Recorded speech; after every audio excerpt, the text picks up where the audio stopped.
Good morning to all of you.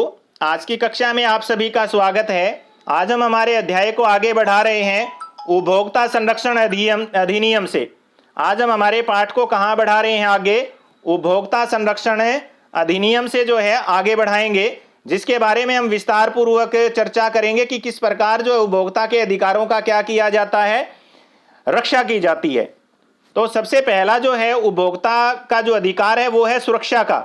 किसका अधिकार है? सुरक्षा का अधिकार है सबसे पहला। अब वो कैसे है कि किसी भी व्यक्ति को जब भी वो कोई माल खरीदता है तो सबसे पहले उसे ये देखना होता है कि क्या ये माल जो मैं खरीद रहा हूं वो सुरक्षा की दृष्टि से सही है। सुरक्षा की दृष्टि से सही का मतलब है हमें सबसे पहले तो ये देखना चाहिए कि वो सामान एक्सपायर तो नहीं हो गया है। कोई दवाई अगर हम खरीद रहे हैं, कहीं ऐसा तो नहीं है कि उस दवाई की जो एक्सपायरी डेट है वो कंप्लीट तो नहीं हो गई है। क्या इसके इस्तेमाल से उसके शरीर के ऊपर कोई दुष्प्रभाव तो नहीं पड़ेगा? तो सबसे बड़ा कारण है ये। उपभोक्ता को सबसे पहले अपने इस अधिकार को क्या करना चाहिए? जानना चाहिए। सुरक्षा बहुत जरूरी होती है। कोई भी उपकरण अगर हम खरीदते हैं तो पहले उसे किसकी नजरिए से देखना चाहिए? सुरक्षा की दृष्टि से उसको देखना चाहिए। मान लीजिए कि हम कोई सिलेंडर खरीदते हैं, हम क्या खरीदते हैं? कोई सिलेंडर खरीदते हैं और कहीं उस सिलेंडर की सील जो है वो खराब तो नहीं है, उस सिलेंडर के अंदर कोई कमी तो नहीं है। तो अगर इस तरीके की कोई प्रॉब्लम्स अगर आती है तो हम जिससे कोई सामान खरीदते हैं तो उसे पहले क्या देनी पड़ेगी? सुरक्षा की गारंटी देनी पड़ेगी कि जो है ये माल बिल्कुल क्या है, सही है, इस माल के अंदर कोई भी गड़बड़ी नहीं है। जैसे कि मान लो हम कोई प्रेशर कुकर खरीद रहे हैं, प्रेशर कुकर का जो वाल्व होता है जो उसकी गैस को नियंत्रित करता है, अगर वो खराब है तो प्रेशर कुकर क्या हो सकता है? फट सकता है। उससे हमारे जान का क्या हो सकता है? नुकसान हो सकता है। दूसरा जो कारण है वो है चयन का अधिकार। चयन का अधिकार से हम क्या मतलब होता है कि उपभोक्ता को जो है किसी भी वस्तु को क्या है, चुनने का अधिकार है। अगर आप किसी भी व्यक्ति से मान लीजिए कि आप चाय लेने के लिए जाते हैं तो जबरदस्ती जो है दुकानदार आपको चाय के साथ चम्मच नहीं दे सकता, चाय के साथ आपको ये नहीं कह सकता कि आपको ये साबुन तो लेनी पड़ेगी। यानी कि चयन का मतलब होता है आप जिस वस्तु को खरीदना चाहते हैं उसके चुनने में आप पूर्णतः क्या है, स्वतंत्र है। ये आपको अधिकार है, ये आपको ध्यान रखना होगा। इसके अलावा जो तीसरा जो अधिकार है सुनवाई का। सुनवाई के अधिकार का मतलब क्या होता है? मान लीजिए आपका फिर भी शोषण हो जाता है तो आप क्या कर सकते हैं? कंज्यूमर कोर्ट में जा सकते हैं।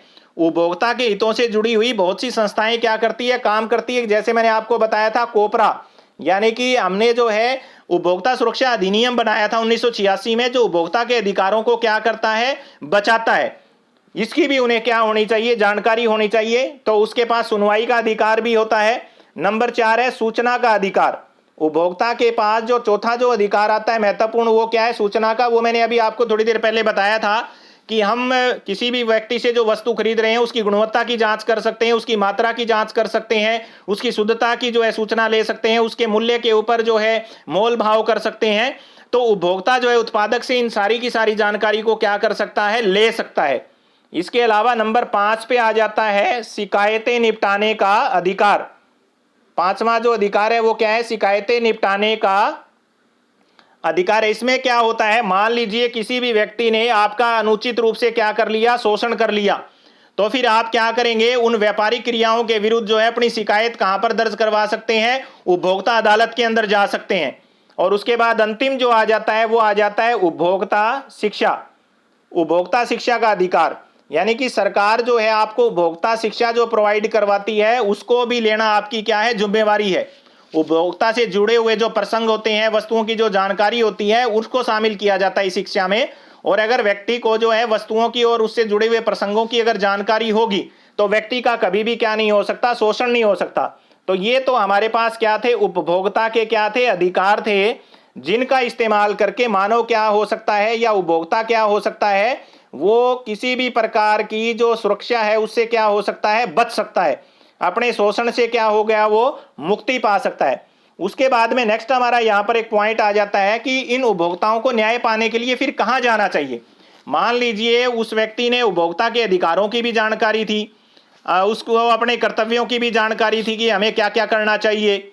उपभोक्ता को यह पता था कि मैं किस प्रकार जो है अपने अधिकारों को बच सकता हूं। उसके बावजूद भी मान लीजिए आपका क्या हो जाता है? हनन हो जाता है। हनन कैसे हो जाता है? मान लो एक शब्द आता है एमआरपी। मान लीजिए एमआरपी का मतलब होता है जो आपका जो मूल्य होता है वो अधिकतम, मैक्सिमम यानी कि अधिकतम खुदरा मूल्य। एमआरपी की फुल फॉर्म क्या होती है? खुदरा मूल्य, यानी कि इसको बोलते हैं मैक्सिमम रिटेल प्राइस। यानी कि कोई भी व्यक्ति आपको एमआरपी से अधिक जो है मूल्य पर वस्तु नहीं दे सकता है। तो मानव को क्या करना चाहिए? एमआरपी देख करके ही किसी वस्तु को क्या करना चाहिए? खरीदना चाहिए। यह सबसे इंपॉर्टेंट चीज है। इसके अलावा क्या है, आपको जो सूचना का अधिकार था वो भी आपको 2005 में मिला, जिसको हम क्या बोलते हैं? आरटीआई। इसकी फुल फॉर्म क्या होती है? Right to information. यानी कि आप किसी भी व्यक्ति से सूचना क्या कर सकते हैं? प्राप्त कर सकते हैं। तो इसी के साथ हमने अभी यह भी पढ़ा था कि उपभोक्ता इंटरनेशनल का उदय हुआ था 24 मार्च को, और 24 मार्च को ही क्या बनाया जाता है? विश्व उपभोक्ता दिवस। विश्व उपभोक्ता दिवस बड़ा इंपॉर्टेंट पर्सन है, ये बहुत बार पूछा जाता है एग्जाम में कि विश्व उपभोक्ता दिवस कब मनाया जाता है। और एक महत्वपूर्ण पर्सन हो रहा है 24 दिसंबर, क्योंकि भारत के अंदर 24 दिसंबर 1986 के अंदर किसका गठन किया गया था? कोपरा का गठन किया गया था। उपभोक्ता संरक्षण अधिनियम लाया गया था। इसलिए हम राष्ट्रीय उपभोक्ता जो दिवस है जो भारत में मनाया जाता है वो कब मनाया जाता है? 24 दिसंबर को मनाया जाता है। बहुत इंपॉर्टेंट पर्सन है, इसको भी आप नोट करेंगे। इसके अलावा दो और इंपॉर्टेंट चीजें भी हैं कि आप के साथ हमने चर्चा की थी कि सुरक्षा का अधिकार है आपको। वो सुरक्षा का अधिकार आप किस तरीके से जानेंगे? तो कुछ चिन्ह दिए जाते हैं। एक तो होता है BIS, किस कोई भी वस्तु होता है उसके ऊपर BIS होता है। इसका नाम क्या होता है? ब्यूरो ऑफ इंडियन स्टैंडर्ड, यानी कि भारतीय मानक ब्यूरो। इसका अर्थ क्या हो गया हिंदी में? भारतीय मानक ब्यूरो। इसके साथ आजकल जो है एक नया शब्द आ गया है ISI, इंडियन स्टैंडर्ड इंडेक्स, यानी कि भारतीय मानक। तो इसमें क्या होगा कि हमें वो वस्तु खरीदनी चाहिए जिसके ऊपर ISI मार्का हो, जिसके ऊपर क्या हो? ISI मार्का हो। इससे हम जो है शोषण से क्या हो सकते हैं? बच सकते हैं। एक आता है आपके पास एगमार्क। क्या होता है? एगमार्क। अगर आप कृषि से संबंधित कोई भी वस्तु खरीद रहे हैं, किससे संबंधित? कृषि से संबंधित। मान लीजिए कि आप शहद खरीद रहे हैं, कोई अचार खरीद रहे हैं, आप कोई तेल खरीद रहे हैं, तो आपको उसके ऊपर एगमार्क देखना होगा। कृषि का जो चिन्ह होता है एगमार्क, वो लिखा होता है। अगर वो उसके ऊपर निर्धारित है तो आप उस वस्तु की गुणवत्ता के ऊपर क्या कर सकते हैं? विश्वास कर सकते हैं। इसके अलावा एक तीसरा जो मार्क होता है वो होता है हॉलमार्क। क्या होता है? हॉलमार्क। ये सारे बता रहा हूं मैं आपको। मान लीजिए आपने सोने के आभूषण खरीदे हैं। अगर कोई भी व्यक्ति सोने के आभूषण खरीदता है, वो खरे है या नहीं है, प्योर सोना है या नहीं है, 24 कैरेट का है या नहीं है, कितने कैरेट का? 24 कैरेट का है या नहीं है, तो उसके लिए आप उसके ऊपर क्या देख सकते हैं? हॉलमार्क। ये अगर उसके ऊपर हॉलमार्क लगा हुआ है तो वो उसकी गुणवत्ता की क्या है? गारंटी है। तो ये सारी की सारी चीजें हमें किसने उपलब्ध करवाई है? कानून ने उपलब्ध करवाई है, जिसके तहत उपभोक्ता को शोषण से क्या किया जा सके? बचाया जा सके, और उपभोक्ता जो है उसके अधिकारों की क्या की जा सके? रक्षा की जा सके। तो मानव को जो है इन सभी चीजों के बारे में क्या होनी चाहिए? जानकारी। उसके बाद में 1947 के अंदर एक ISO, यानी कि जो अंतरराष्ट्रीय स्तर की जो वस्तुएं होती है उसके ऊपर जो है किसका एगमार्का देखना चाहिए? ISO का मतलब होता है इंटरनेशनल स्टैंडर्ड ऑर्गेनाइजेशन, यानी कि अंतरराष्ट्रीय मानक संगठन। अंतरराष्ट्रीय स्तर की जो वस्तुएं होती है उनके ऊपर ISO का मार्का लगा होता है।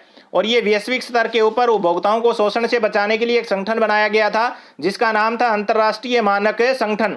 और वो पूरे विश्व के अंदर जो महत्वपूर्ण वस्तुएं होती है, प्रत्येक कंपनी को एक ISO, एक मार्क जो है जारी करता है, और उसे अपनी उस वस्तु के निर्माण के बाद उसके ऊपर उसका ठप्पा लगाना क्या होता है? जरूरी होता है। और ये 1947 के अंदर किस में आया था? अस्तित्व में आया था। ये कुछ एक ऐसे महत्वपूर्ण संकेत हैं, ये ऐसी महत्वपूर्ण जानकारियां हैं जिनका इस्तेमाल करके एक उपभोक्ता जो है अपने अधिकारों से क्या कर सकता है?